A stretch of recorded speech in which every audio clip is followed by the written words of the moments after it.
The invention of cinema was pure magic. It was a revolutionary moment in human history, a new medium that combined art, technology, and storytelling in a way that had never been seen before. The flickering images on the screen captivated audiences, transporting them to different worlds and times. A new art form had arrived. It was an art form that promised endless possibilities, a canvas where dreams could be painted and stories could be told in the most vivid and imaginative ways. It promised to show the entire world. From the bustling streets of New York to the serene landscapes of the Swiss Alps, cinema had the power to bring distant places and cultures into the local theater. It promised to tell brand new stories, stories that had never been told before, stories that could inspire, educate, and entertain. People everywhere were captivated by its power. The magic of cinema was undeniable, and it quickly became a beloved pastime for people of all ages and backgrounds. Hopes soared high for this miraculous invention. It was seen as a beacon of progress, a symbol of human ingenuity and creativity. But this captivating magic held a dark secret within.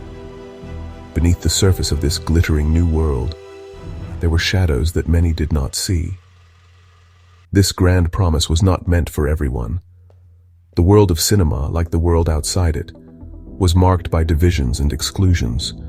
For many, it quickly became a source of betrayal. The stories on the screen did not reflect their lives, their struggles, or their dreams. The silver screen did not reflect all human lives fairly. Instead, it often perpetuated stereotypes and biases, reinforcing the very divisions it had the power to bridge. It carefully chose its heroes and villains. The narratives were selective, often glorifying some while vilifying others based on race, gender, and class. This new world, so full of potential, was often exclusionary. Many communities found themselves on the outside looking in, their stories untold and their voices unheard. Instead of truth, many communities found only mockery. The screen that could have been a mirror to society instead became a tool for marginalization. Let's explore that long and painful journey. A journey from promise to betrayal, and the ongoing struggle for representation and fairness in the world of cinema. Moving pictures were born into the world carrying heavy old cultural baggage. Minstrel shows, or blackface, were incredibly popular back then. This offensive tradition found a new, powerful stage. The silver screen amplified these old, harmful traditions. While laws reinforced them by banning black actors, blackface was more than just simple makeup. It was a potent weapon of ridicule and dehumanization. White actors would darken their skin and perform exaggerated, offensive caricatures of black people. This practice was a deliberate artistic decision to reinforce degrading stereotypes. It effectively barred black actors from genuine roles. The screen became a prominent platform for old, tired hatred. The cultural impact was far-reaching and persisted for decades. Consider D.W. Griffith's epic film, The Birth of a Nation. Released in 1915, it was hailed as a cinematic marvel, but was a disaster for racial representation. The film glorified the Ku Klux Klan and painted black men as brutish and dangerous. This portrayal was not just a minor aspect of the film, it was central to its narrative and impact. The film's premiere was a major cultural event, drawing large crowds and receiving widespread acclaim. However, beneath the surface of its technical achievements, it perpetuated harmful stereotypes that would have lasting effects on American society. The glorification of the Ku Klux Klan in the film was particularly egregious. It presented the Klan as heroic saviors of a white society under threat, a narrative that was both false and dangerous. The film's depiction of black men as violent and predatory further entrenched racist attitudes. Black characters in early films were rarely portrayed as real, complex people. Instead, they were reduced to flat caricatures that reinforced negative stereotypes. These portrayals denied black individuals their full humanity and contributed to a culture of dehumanization. Often, these roles were played by white actors in blackface, adding another layer of insult and injury. The use of blackface was a stark reminder of the systemic racism that permeated the entertainment industry. These offensive portrayals served to reassure anxious white audiences, reinforcing a racial hierarchy that justified segregation and discrimination. The entertainment industry played a significant role in shaping public perceptions and attitudes towards race. By limiting the roles available to black actors, the industry effectively confined black people to narrow, damaging stereotypes. This not only affected how black individuals were seen by others, but also how they saw themselves.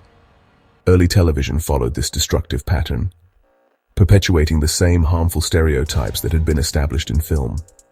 Shows like Amos and Andy transitioned from radio to television, bringing these negative portrayals into American homes.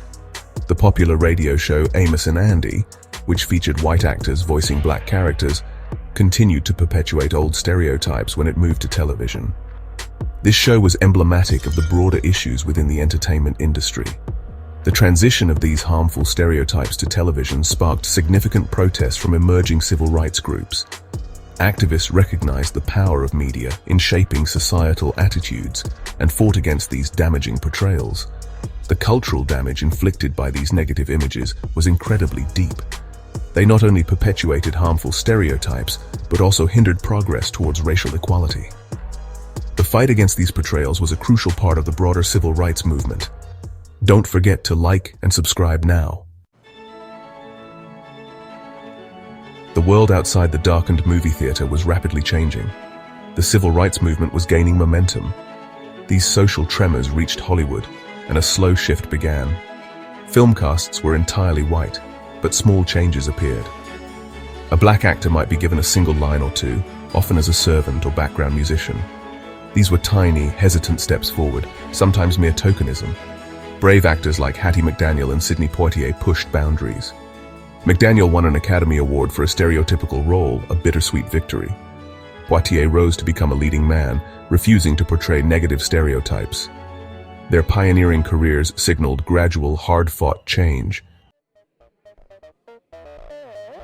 Minority audiences, particularly black audiences, always existed. They saw the demeaning portrayals and felt the sting of exclusion. They longed for something true to their experiences. They wanted to see themselves accurately reflected on the screen. This yearning grew into a discernible voice, and then an undeniable demand. Respected community leaders spoke out, and advocacy organizations challenged racist media. Activists organized protests against biased films and television shows. The call for fair representation became louder and harder to ignore. The entertainment industry underestimated this audience segment. Their collective economic power began to shape content. Hollywood is a massive business enterprise, and money talks. The major studios realized that embracing diversity could make them more money.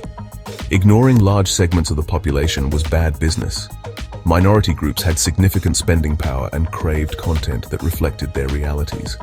Creating diverse content was economically smart and competitive.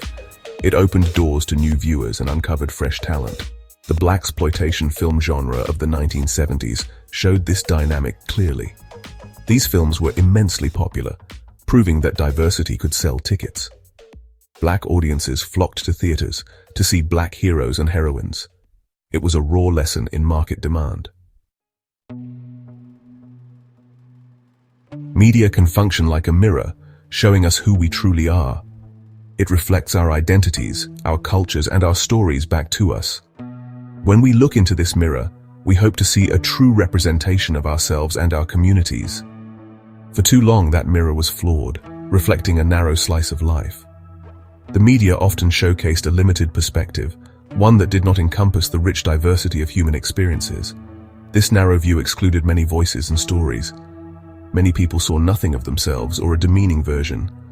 They were either invisible or misrepresented, leading to feelings of frustration and alienation. This lack of representation had real consequences on how people perceived themselves and their worth. Diverse audiences demanded a better mirror, one that was clear and accurate. They called for media that would reflect the true diversity of society, showcasing a wide range of faces, cultures, and experiences. They wanted to see their faces, cultures, and experiences portrayed with honesty and respect. This push for better representation was not just about visibility, but also about dignity and recognition. This was a fight for visibility and human recognition. It was about ensuring that everyone could see themselves in the stories being told and feel valued and understood. Media also acts as a window, allowing us to see into other lives. It provides a glimpse into the experiences of others, fostering empathy and understanding. When these windows only show one view, our world shrinks. We miss out on the richness of different perspectives and the opportunity to learn from one another. The demand was for mirrors to see oneself and windows to understand others. This dual function of media is crucial for a more inclusive and empathetic society. This creates richer stories and fosters greater understanding. By embracing diversity in media, we can build a world where everyone feels seen, heard, and valued. Today's media landscape is vastly different from the early days of cinema. Real progress has been made, and the palette of stories is more varied. We see more people of color in leading roles and more LGBTQ+ characters. Acclaimed international films and groundbreaking shows reimagine genres. Representation is improving not just on screen, but behind the scenes. Diverse writers, directors, and producers shape the narratives we consume.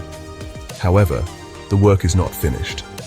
Old stereotypes can still appear, and tokenism is a persistent problem. Debates about cancel culture and political correctness show ongoing tensions. The push for true, meaningful representation continues. Our story began in the oppressive shadows of blackface.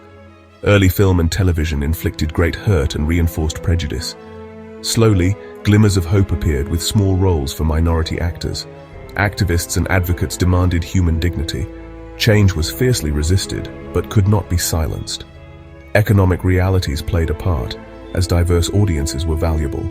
The entertainment industry realized the economic argument for diversity. Today, the media landscape is more vibrant and reflective of the real world. Though imperfections remain, the evolution from blackface to diversity shows resilience. It proves the enduring impact of people demanding to be seen. Like and subscribe for history, politics, economics, and more.